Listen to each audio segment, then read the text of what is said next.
حملة على فيسبوك لمحاكمة النظام السوري بدأها زعيم حزب الحمير في كردستان العراق، والسبب هو تعرض الحمير في سوريا إلى الإبادة من قبل جنود سوريين.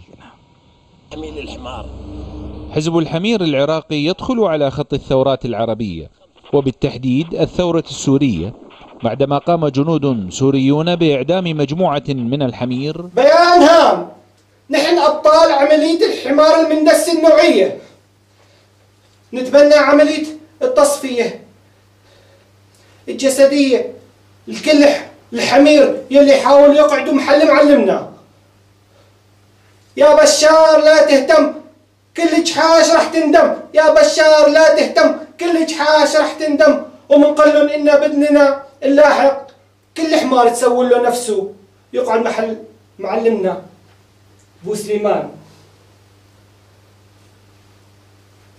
منقول لك كل حمار بيقرب من الكرسي، من كرسي المعلم، وراسه لنقوسك وراسه لنقوسك ولاكر، ومو فارقه معنا لا حقوق حيوان ولا حيوان ولا فيفا.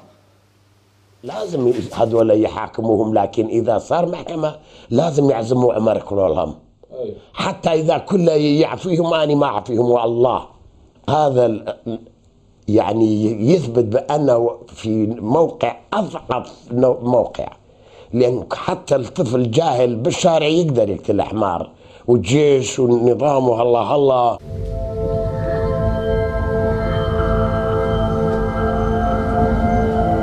حاضر سيدي، واحد قلت لو توني سيدي البيان.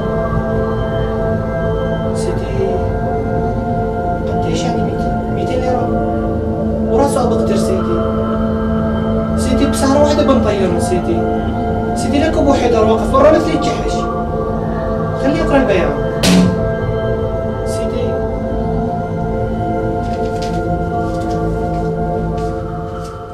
ما بعرف اقرا